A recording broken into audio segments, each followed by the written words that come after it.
Good morning, good afternoon, and good evening. My name is Ryan, and today we're going to talk about some severe weather we're having now and some future severe weather that we could be having. We're going to begin with the SPC's Day 1 convective outlook.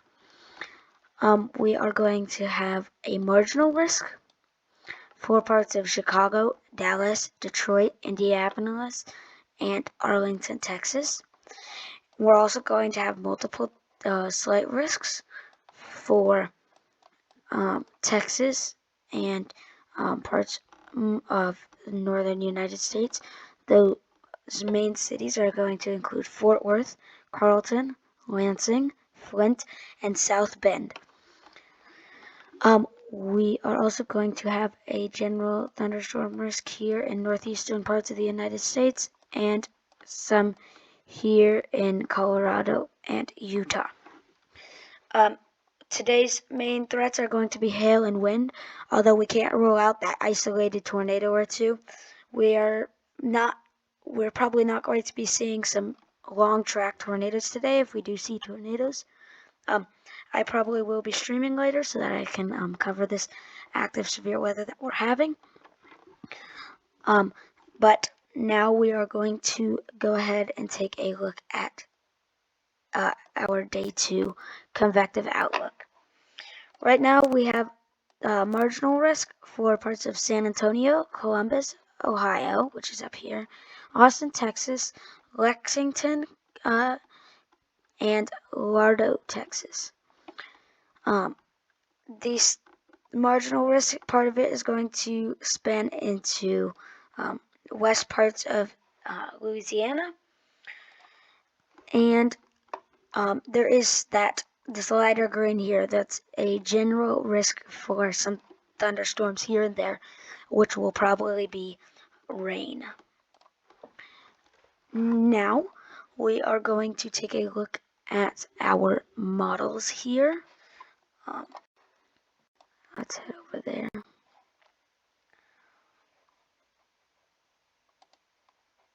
One second. Alright. So we are going to begin off with our 500 millibar winds. You can see we have this low pressure system with this trough here moving through parts of the United States here, fueling our severe weather event here. You can see this wall kind of here. That's where the severe weather will be. That's why we have that slight risk up here, here, and down here. As we move on through the day, this low pressure system is going to begin to move on out, or as we go through the next couple of days, this is going to move on out, and the atmosphere is going to kind of cool down, decide to take a little break here. But then we are going to have another severe weather event next Friday, or this Friday actually. So we're going to take a look at that. As the atmosphere kind of calms down here a little bit,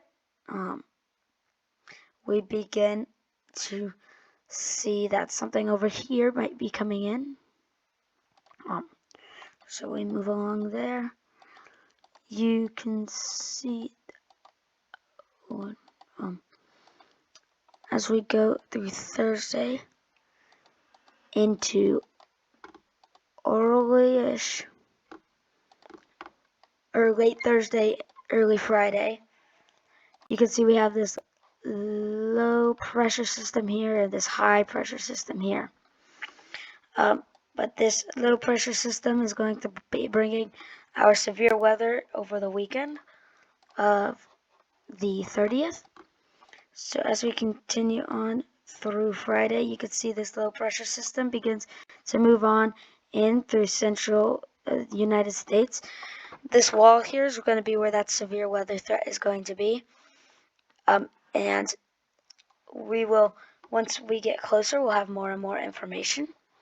So I will be posting more videos to keep updated on that. But as that moves through, that's where we have that risk for some pretty significant weather, tornadoes, wind, hail, all of those. And as we move through and we get into early May, May's looking like it's going to be a mess. So you can see that low pressure system here that moves through.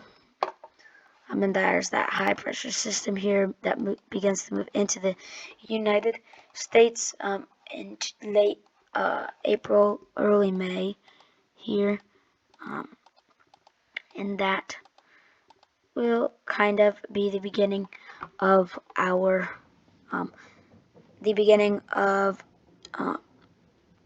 April or May, sorry, the beginning of May. So now we are going to take a look at one more model, which is going to be CAPE, our Convective Available Potential Energy. So you can see here as we go through the day, here on Sunday, you can see we kind of have a little bit of CAPE here in the atmosphere, around 2,000 joules per kilogram. Oops, didn't mean to do that. But as we move along, that CAPE kind of begins to die down, and everything kind of stays a little quiet here with from the standpoint of things in the atmosphere. And as we go into Friday, as we were talking about, we begin to get this CAPE showing here, which is going to be around 2,500 joules per kilogram. And as this moves on through, you could see this is where our severe weather will be over that weekend. You could see we continue to have those cycles of CAPE, which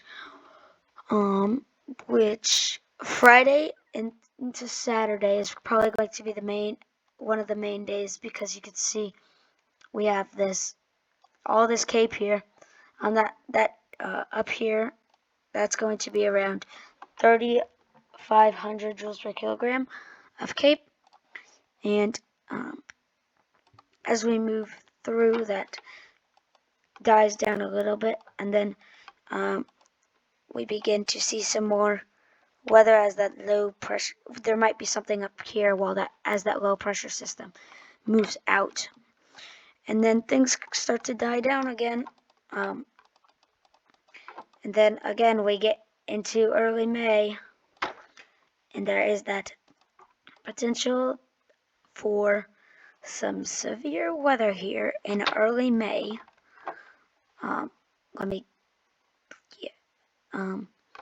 It's looking like the 3rd of May might be when this might be, but this is probably going to be something pretty big here with all that CAPE. But as we get into May, you can see all that CAPE in the atmosphere, and then things start to die down again. And again, these models are still showing things that are super far out, so things will change. We'll keep you updated when things change. But for now, we thank you for watching, and we will see you on the next one. Please remember to like and subscribe, as it helps us get this video out to more and more people, so we could hopefully save lives. Thank you, and goodbye.